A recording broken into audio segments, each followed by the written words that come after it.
तो ये complete basic concept था जो काफी बच्चों को दिक्कतें आती है। काफी बच्चे कहते हैं कि सर क्यों पढ़ा रहे हो, 9th क्लास, हमने तो 9th क्लास पढ़ लिया ना, काहे को 9th क्लास पढ़ाने लग जाते हो। तो यार 9th क्लास इसलिए पढ़ाई जाती है क्योंकि चीजें कनेक्टेड है। इवन अगर आप 12वीं क्लास में भी मेरे पास आओगे और अगर कोई चैप्टर 9th क्लास से कनेक्टेड है तो पहले मैं 9th क्लास का पढ़ा, then 10th class, then 11th, then 12th। तो बेसिक कॉन्सेप्ट करवाना बहुत जरूरी होता है बेटा, इसलिए मैं सारी सारी चीजें रिवाइज करवा। तो ऐसा ऐसा इसलिए होता है सो दैट आपका बेस बहुत स्ट्रांग बन जाए। अगर एक बार आपका बेस स्ट्रांग बन गया ना बेटा तो आप बहुत ज्यादा आगे बढ़ जाओगे। बट अगर आपने इन बेसिक चीजों पे ही काम नहीं करा स्टार्टिंग से, तो ट्रस्ट में आप आगे नहीं बढ़ पाओगे और आपकी मैथमेटिक्स वीक हो जाएगी। जो भी मैं ये बेसिक चीजें करवाता हूँ बच्चों, इसका मतलब ये है कि इसको परफेक्टली आपको करना है। इनको जो कॉन्सेप्ट याद करने के लिए करने हैं वो आपको फॉर्मूले याद करने हैं, जो मैं आपको समझा रहा हूँ उसको प्रैक्टिस करना है, तभी आप 10th क्लास में आगे बढ़ पाओगे। 10th क्लास में आगे बढ़ने का ये सबसे बड़ा, जिसे कहते हैं, तरीका है। नाउ 10th क्लास अब हम स्टार्ट कर रहे हैं, सारे बच्चे थोड़ा ध्यान से देखिए।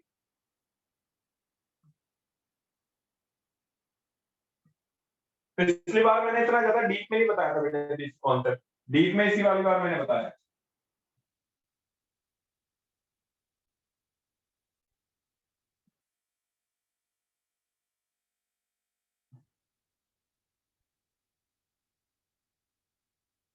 काफी बच्चों को 9th की मैथ्स नहीं आती है अभी, तो उनको भी एक फायदा हो जाता है कि बेसिक कॉन्सेप्ट करवाने से उनको सारी की सारी चीजें क्लियर हो जाती, समझ में आ जाती है। तो स्टार्ट कर रहे हैं 10th class.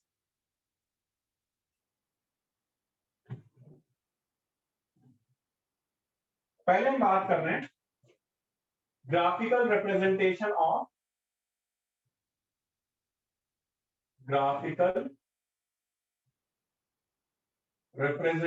Of polynomial, of zeros of polynomial. ये क्या होता है? हमें पॉलिनोमियल दिया जाएगा, वो कहेगा इसके जीरोस बताओ ग्राफ पे कहां पर हो। ग्राफ को आपको ग्राफ देखकर बताना है कि इसके जीरोस कहां हो। तो ये समझने के लिए मैं आपको दो तीन चीजें बता रहा हूं, सारे बच्चे थोड़ा ध्यान से देखेगा। बच्चों मैं बात कर रहा हूं ग्राफिकल रिप्रेजेंटेशन से पहले टाइप्स ऑफ पॉलिनोमियल की। पहले हम बात कर रहे हैं लीनियर पॉलिनोमियल। इसकी बात कर रहे हैं लीनियर पॉलिनोमियल। याद है बच्चों लीनियर पॉलिनोमियल क्या था? एक ऐसा पॉलिनोमियल जिसकी डिग्री 1 होती है, जिसकी डिग्री 1 होती है उसे लीनियर पॉलिनोमियल कहते हैं। फिर आपने ये भी पढ़ा था 9th क्लास में, जितनी डिग्री होती है उतने ही जीरोस भी होते हैं। अगर डिग्री 1 तो 1 जीरो, डिग्री 2 तो 2 जीरो, डिग्री 3 तो 3 जीरो, ये हमने पढ़े थे। तो अगर लीनियर पॉलिनोमियल होगा उसकी स्टैंडर्ड फॉर्म होगी, दैट इज px, ये होती है ax प्लस b, है ना। इसके अंदर नंबर ऑफ जीरोस कितने आएंगे? नंबर ऑफ जीरोस 1 आएंगे। क्यों? क्योंकि x एक्सिस x की पावर 1 है। तो number of times cutting at x axis. जब मैं इसका ग्राफ बनाऊंगा तो बच्चों ये x एक्सिस को एक पॉइंट पे कट करेगा, जिस पॉइंट पे कट करेगा दैट इज योर जीरो। ये आपका जीरो हो जाएगा जिस पॉइंट पे कट करेगा, ठीक है। Number 2, quadratic polynomial.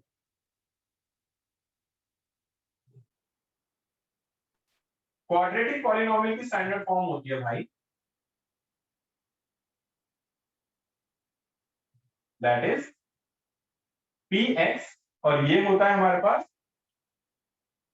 ax square plus bx plus c, where a zero नहीं होगा, a की वैल्यू जीरो नहीं होगी। इसके अगर मैं नंबर ऑफ जीरोस की बात करूं, कितने जीरोस हैं इसके अंदर? जितनी पावर होगी उतने जीरो होंगे। तो अगर पावर 2 है तो नंबर ऑफ जीरोस भी 2 होंगे। आप कितनी बार एक्स एक्सिस को कट करेगा? Number of times graph cutting at X axis. भाई ग्राफ एक्स एक्सिस को कहां पर कट, तो कितनी बार कट करेगा? 2 बार। जब मैं इसका ग्राफ बनाऊंगा तो it will be like this, तो एक जीरो ये आ जाएगा, एक जीरो ये आ जाएगा, ठीक है। तीसरा, क्यूबिक पॉलिनोमियल क्या होता है? तो भाई जरा क्यूबिक पॉलिनोमियल की स्टैंडर्ड फॉर्म देख लेते हैं।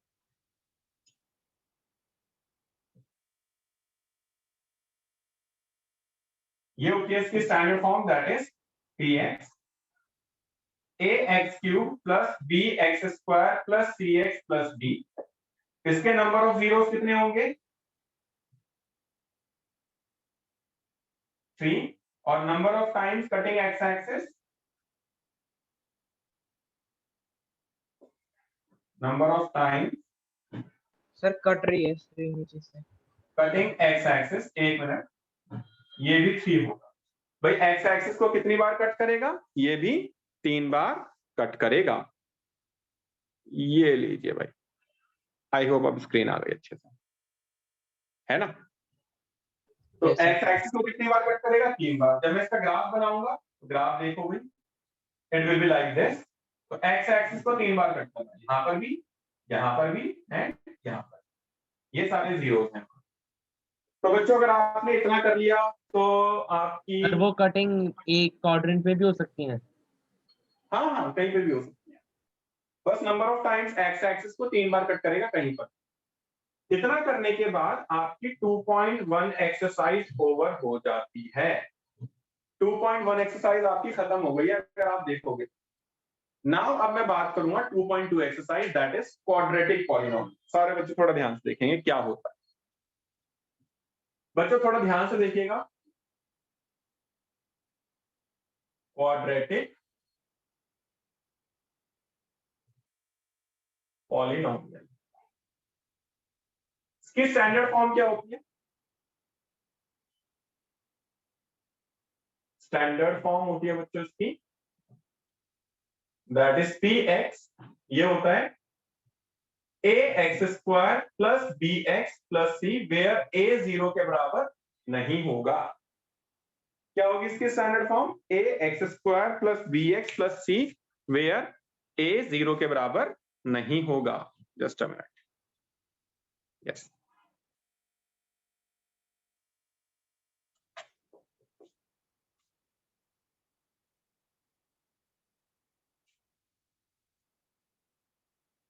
अब ठीक है ना। तो क्या होगा हमारे पास? A x square plus b x plus c, where a 0 के बराबर नहीं।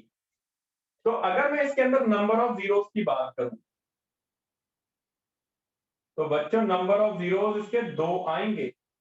मान लो एक अल्फा है और एक बीटा है, 2 जीरोस आएंगे। मान लो इनमें एक अल्फा हो गया और एक आपका बीटा हो गया। अब इनके बीच में अगर मैं रिलेशनशिप की बात करूं, इन जीरोस के बीच में रिलेशनशिप की बात करूं तो कैसे? Relationship between zeros and coefficient. भाई जीरोस और कोफिशिएंट के बीच में क्या रिलेशनशिप है? बहुत इंपॉर्टेंट है बच्चों। कैसे निकालेंगे जरा देख लेते हैं।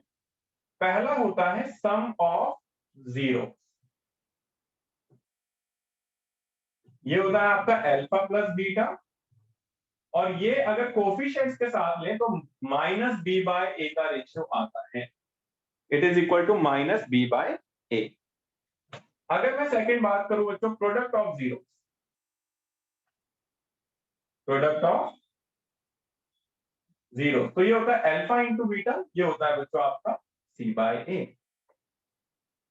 तो ये क्वाड्रेटिक पॉलिनोमियल पे बेस्ड था, जिसमें आपको सम ऑफ द जीरोस निकालने के लिए बोल सकता है, जिसमें आपको प्रोडक्ट ऑफ द जीरोस भी निकालने के लिए बोल सकता है, या फिर डायरेक्टली वो ये भी बोल सकता है कि एक पॉलिनोमियल तुम्हारे पास है, पहले आपको जीरोस फाइंड आउट करने हैं, जीरोस फाइंड आउट करने के बाद फिर रिलेशनशिप को वेरीफाई करना है। बिटवीन जीरोस एंड कोफिशिएंट के बीच में जो रिलेशनशिप है, उन रिलेशनशिप को आपको वेरीफाई भी करना है। एग्जाम में आ जाता है बच्चों। अब कैसे करेंगे इसको, ये समझने के लिए सारे के सारे बच्चे क्वेश्चन को थोड़ा ध्यान से देखेंगे। क्वेश्चन है फाइंड, सर मुझे बिल्कुल भी क्लियर नहीं दिख रहा सर कुछ भी। बिल्कुल क्लियर नहीं दिख रहा? तो एक बार जरा जल्दी से लॉग आउट करके लॉग इन कर ले बेटा, क्योंकि मैं बहुत इंपॉर्टेंट चीज करवाने जा रहा हूं। जल्दी से लॉग आउट करके लॉग इन कर ले बेटा। Find zeros of 2x square minus 7x plus 5, then verify the relationship between zeros and coefficients. फिर आपको रिलेशनशिप को वेरीफाई भी करना है जीरोस और कोफिशिएंट के बीच का। चलिए देखते हैं आखिर में क्या है। सारे के सारे बच्चे थोड़ा ध्यान से देखेंगे भाई। क्वेश्चन बोल रहा है आपको पहले तो जीरोस निकालने। जीरोस किसके निकालने? 2x square minus 7x plus 5 के।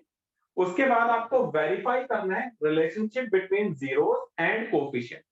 कैसे करेंगे? सारे बच्चे थोड़ा ध्यान से देखिएगा बच्चों। बोर्ड में एटलीस्ट 3 नंबर का क्वेश्चन आएगा और मैक्सिमम 5 नंबर का। तो सारे के सारे बच्चे ध्यान से समझो इस चीज को कि है क्या। सोल्यूशन पहले लेट कर लो इसे px। हमारे पास ये पॉलिनोमियल को पहले आप px मान लो। पॉलिनोमियल होगा 2x square minus 7x plus 5 where हमारे पास a की वैल्यू क्या है? जो x स्क्वायर के साथ होता है वो a है, x के साथ जो होता है वो b है, और जो अकेला होता है वो c है।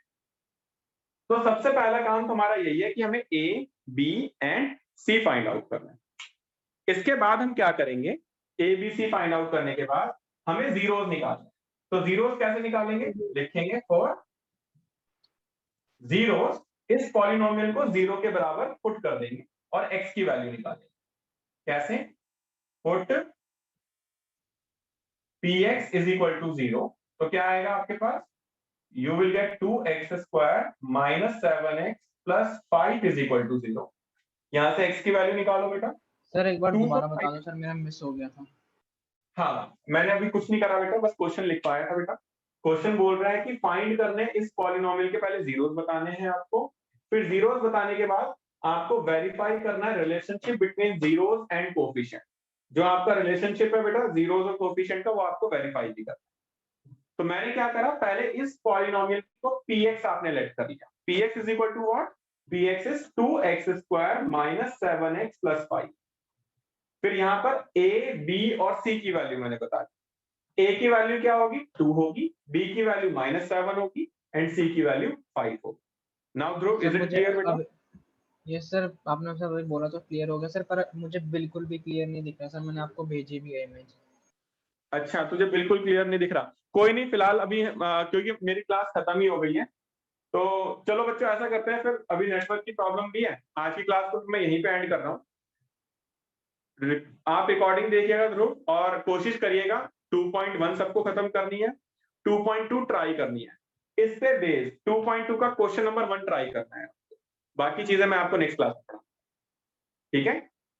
2.1 खत्म करनी है, 2.2 का पहला क्वेश्चन ट्राई करना है। नेक्स्ट क्लास में मिलेंगे। बाकी आज के लिए इतना ही रखते हैं बच्चों, मिलते हैं नेक्स्ट क्लास में। बाय सर हम इसे मिडिल स्प्लिट टर्म से सॉल्व करेंगे ना, पहला स्टेप जो हाँ बेटा, बिल्कुल बिल्कुल बेटा, नेक्स्ट क्लास में बताता हूँ बाकी पूरा डिटेल। आज के लिए इतना ही बच्चों, बाय। सर आप Thank you, रिकॉर्डिंग अपलोड करोगे ना अभी? हाँ रिकॉर्डिंग अपलोड होगी, सब्सक्राइब कर लेना बेटा। सर कर रखा है। सर क्या है ठीक, चैनल का नाम? सर चैनल का नाम मैं क्लास में भेज दूंगा, लिंक भेज दूंगा बेटा, ठीक है? सर मैंने गूगल मैप्स पे आपको रिव्यू भी कर रखा है। अरे यार थैंक यू यार भाई, रिव्यू भी कर देना सारे बच्चों मुझे। चलो बाय।